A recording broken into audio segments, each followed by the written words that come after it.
Greetings, all. Thank you for tuning in. I am Unknown Emperor, and this is Unknown's Wrestling Review Show. And this week, we are taking care of AEW Dynamite. Thank you for tuning in to this up-and-coming wrestling review show where we just kind of do our own thing here and, have fun while doing it. So, like what you see, like, share, and subscribe. And we are going to get into the action. Moxley promo opened up AEW, and it was his promo after the betrayal of Bryan Danielson. And he says that Bryan Danielson was too nice. If it was up to him, he would still be by his side. But they tried it Bryan Danielson's way, which was diplomacy, which was the nice way, which was doing it by the books. But AEW has been filled up with a whole lot of ego. And it is up to Moxley to fix that. So he done tried the diplomacy way, and now it's time for war. So what I'm getting is him, Pac, Claudio, Marina, they're going to do what they possibly can to change AEW, whether it's attacking people with big egos, whether it's going against people that they deem to be industry plants, stuff along those lines. I'm interested. I like this. I like this because it gives me kind of that little edge feel. Like, I don't know what's going to happen. I know that they're going to cause havoc, but who are they going to attack? I get their purpose, but who all falls under that umbrella? Are they going to get more people to ride with them or more people to ride against them? But, So we're just gonna have to stay tuned every week to kind of see where this play out. We get a little bit more storytelling, later on in the show, but this is how AEW opened. Next, Christian Cage and the Patriarchy was in the ring with Tony Schiavone, and the first words out of Christian Cage's mouth is that he has infinite aura. People, y'all are taking this oral BS past the proportion. Stop it. Stop it. Stop it. Everything ain't aura this, aura that, negative aura. It's like, shit, come on.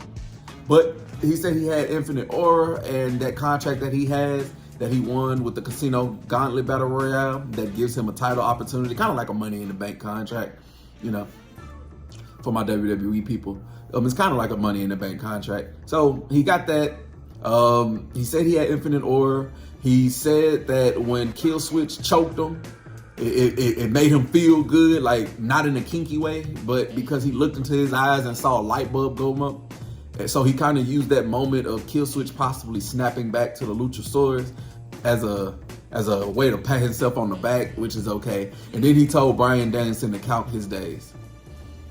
And then they walked off. It was nice. It was okay. Every time Christian Cage touches the microphone, I'm sitting down, ears open, because I'm appreciative of what he has to say. I'm ready to see kind of when Luchasaurus or Kill Switch is going to start branching off. This is intriguing. This isn't one of those storylines that is going to top the charts at the moment, but it is something to just sit down and wait. Just like a wait and see.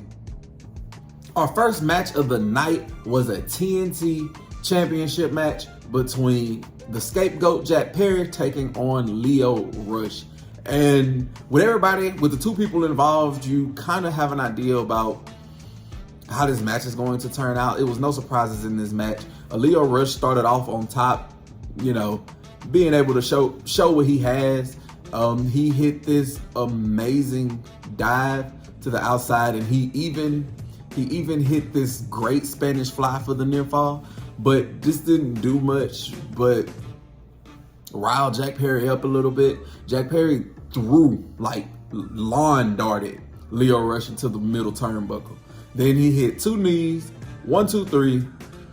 Jack Perry retains. It was a nice match. It was okay. It got us to point A to point B. And this was more or less about Jack Perry, at least, to me, about Jack Perry getting his third title defense and getting those wins under his belt. But like many of the belts that is on AEW right now, the champion needs a solidified challenger in order to give their reign something. But this was something nice, something easy to breeze by.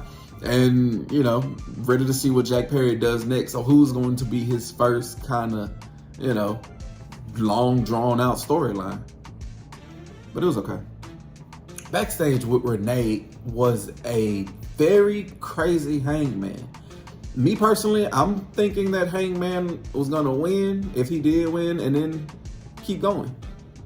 You know, keep going, probably change back into his old self. But no, Swerve took him to this point, and there's no coming back. He told Renee that he told Swerve what he was gonna do, and he did it. And then everybody that protected Swerve needs to have eyes in the back of their head, because he's going to come for them. Like, he is going to wreak havoc on everybody that tried to protect Swerve Strickland. And then he walked away. He started pushing people down on his way out when he was confronted by Jeff Jarrett. Jeff Jarrett said, I know this road that you're going down. I've seen many people do it. Your biggest enemy is yourself. You know, karma is going to catch back up to you. You are going to get yours, and I am going to make you pay for putting hands on my wife. Then Hangman whipped his ass, threw him into a box-like structure, and then was escorted out of the arena. So, again, like, they're planting the seeds. Hangman is going to attack people that helped Swerve or protected Swerve, or, you know, gave off that impression that they wanted Swerve, you know, cheered them on. So Hangman is finna go on this path of destruction. I'm ready to see who's next on his hit list. Private Party and Commander were then making their way down to the ring for a trios match. And when they got to the ring, they were blindsided by Moxley, Claudio, Pac, and Marina Shafir. They attacked them, brutalized them, aggressed them, you know. They really took care of them. And then Pac grabbed the microphone. He looked down the lens of the camera, and he basically echoed what Jon Moxley said in the opening promo of AEW, that this isn't their company, this isn't the higher-ups company anymore, that he used to be lost, but now he has a purpose, and that the company belongs to them now. So, again, this is just like a wait and see. Like, they're giving me the breadcrumbs that I'm okay with. Like, I want the whole loaf. Like, y'all keep giving me breadcrumbs. Now I'm cool with the breadcrumbs. I want the whole slice. I want the whole slice of bread. But breadcrumbs cool for right now. We still didn't hear from Willa Yuta.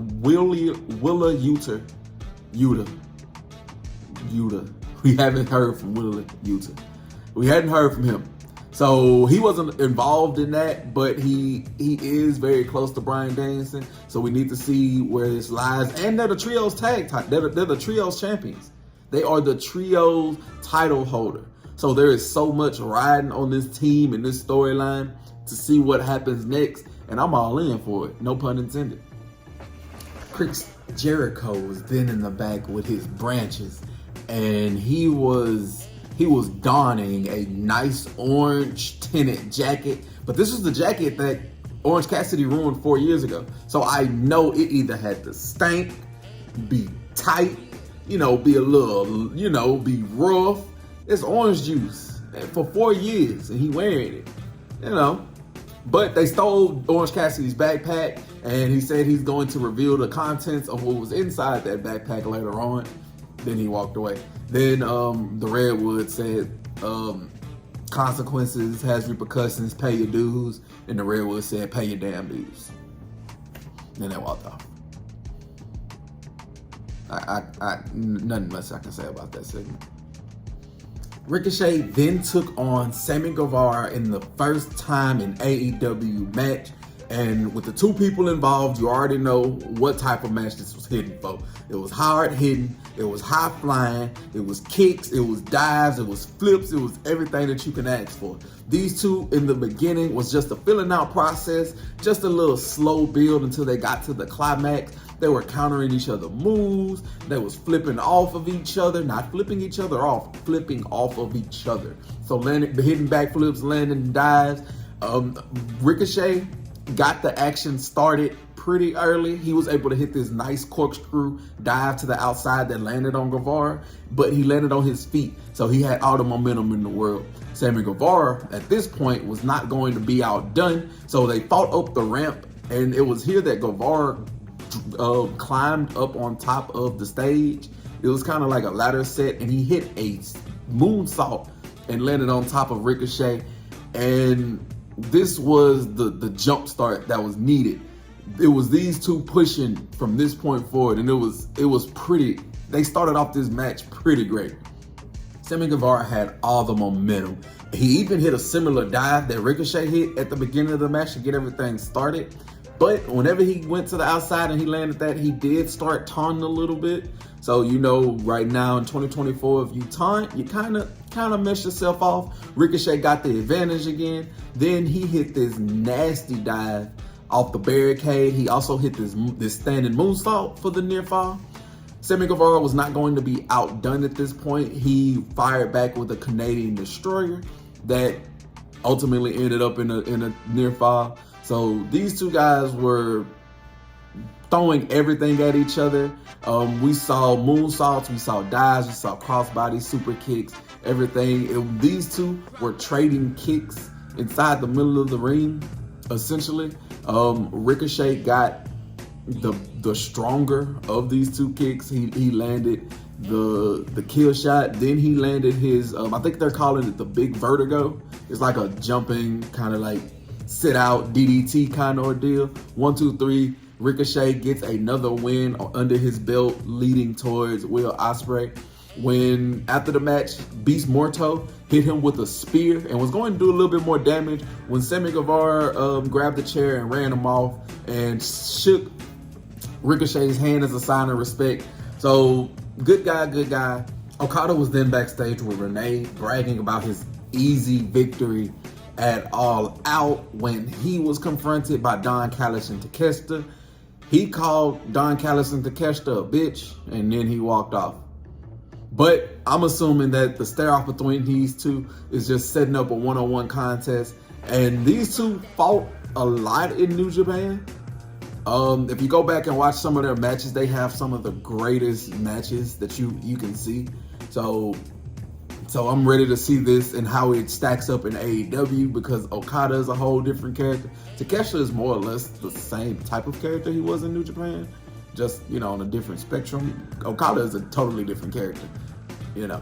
But I'm ready. I'm ready to see what these two can do, you know, in the AEW ring. Finally, we hear from Darby Allin, who was a wanted man by Jon Moxley. But he indeed was not hiding. He made his way to the middle of the ring.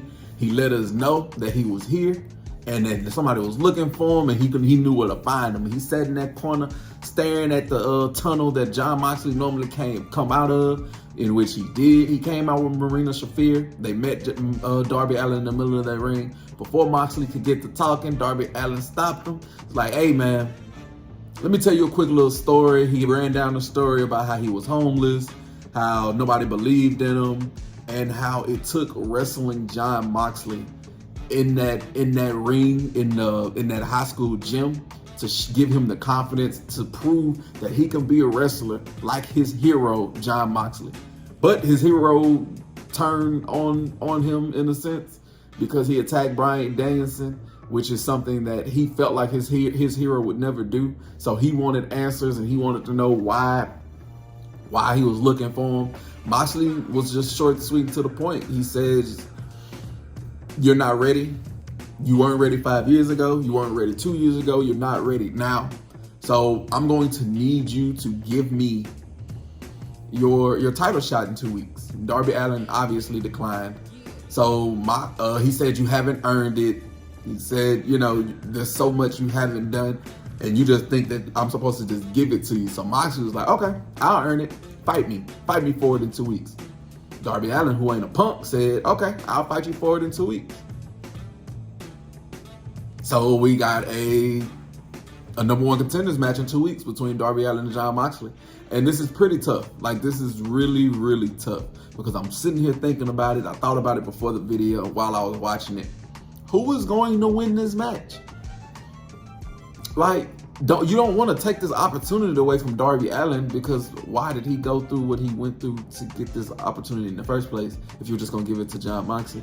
And you don't want Moxley to lose, because it kind of makes everything that he's doing right now for naught if you lose the match that you were trying to get. You see where I'm coming from. So I don't know. I don't know, but that's the beauty of it. I don't got to figure out. That's not my job too. My job is to do other stuff, but it's also here to make videos for y'all. But I'm ready to. You hear me say that a lot. I'm ready to see what's gonna happen next. Next, we had a title eliminator match. It was Mariah May taking on Queen Aminata. And for those of you who don't watch Collision, me personally, I do not watch Collision, but I do watch her highlights because Queen Aminata is a nice wrestler. Very, very sound. She's still growing in between them ropes. I like watching her wrestle. Quick little side note. Like I said, I watch her highlights and stuff like that. But title eliminator match for the AEW Women's Championship. Mariah May, Aminata was trading blows in the middle of the ring. They got into a big shoving match. Then they started throwing forearm to forearm. Aminata was getting the better of it, but she got a little bit too excited, and she got herself trapped inside the ropes when Mariah May capitalized by hitting a nasty little drop kick to her back. We came back from break. Aminata was in control again, landing this nasty German suplex. But this match was quick, easy, to the point. Aminata got a little bit too excited. She went to the top rope. She hit a flying nothing. Mariah May hit the Glamour, which is basically a shining wizard in a way, a running knee. Then she hit the Storm Zero 1, 2, 3. She wins. She was celebrating in the middle of the ring when she reminded us that she still has had her title, her celebration, her championship celebration. So she wants Mina Shirakawa to come back, and then she'll have it. But we haven't seen Mina since Toni Storm and Mariah May did their breaking up thing. So it's interesting to see what's going to happen when Mina comes back. Is she going to side with Mariah May? Is this going to be Mariah May's first feud? I guess we're going to have to wait to see. The Learning Tree, Chris Jericho and his branches then won their trios match. And this match was less than 5 minutes, give or take. But this is more or less for the angle that came after the fact. Because as they were celebrating their victory, Chris Jericho was wearing that jacket still that Orange Cassidy had ruined. And he pulled out Orange Cassidy's backpack and said that I'm going to keep stealing all of your things until you pay me what I'm due. And then he pulled out a picture from Orange Cassidy's backpack that was a framed photo of Orange Cassidy with his former best friends. And all this showed me is Orange Cassidy misses friends. Like, that's human. But then the Learning Tree told him that he needs to get rid of his friends, that he needs to pay him back. Orange Cassidy was on the big screen. He pulled some change from his pocket and said, I just don't got it. But my friends, I'm going to have them bring it. So we saw the camera pan to the side. We saw Mark Briscoe and Kyle O'Reilly driving this forklift type ordeal.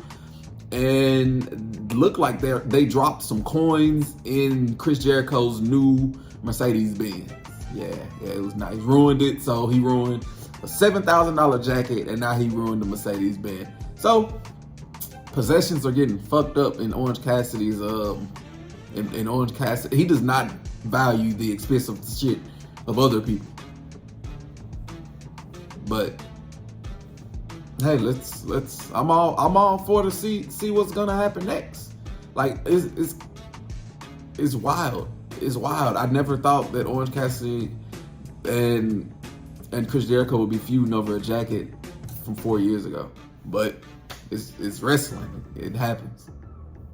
Nigel McGuinness was then in the middle of the ring, and he gave us amazing breaking news. He says that at Grand Slam, since Darby Allin is taking on Jon Moxley for the #1 title spot, that Nigel McGuinness, will return to in-ring action one-on-one, because he was in that Casino Gauntlet Battle Royale, to take on Bryan Danielson for that AEW World Heavyweight Champion. This is a rivalry that's been going on for years. Nigel McGuinness hates Bryan Danielson. Hates him. This is gonna be nice. A nice little bridge. Because we gotta see Bryan Danielson come back. Let him take these weeks off. He was abused. And let him come back beating Nigel McGuinness and continue his reign. And it's main event time. And for the main event, we had a tag team casino gauntlet battle royale. And the way that these casino battle royales work is the first team or the first person in the single to get a pinfall is going to win. But it's teams come in after the fact at random intervals. This, that, and third.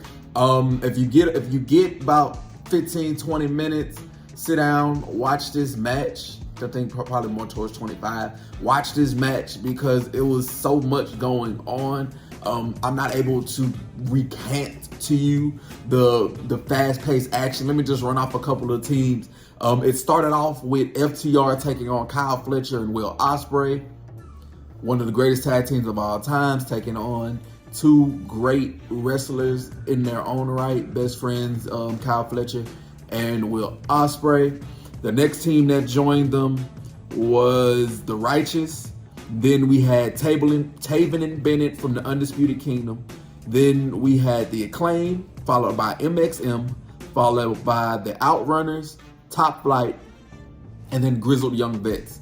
But when Grizzled Young Vets came out, they were met by FTR because they have been feuding for a little minute, and they fought their way to the back. So that took away two of the potential teams that could have won it, which left every other team in the bout.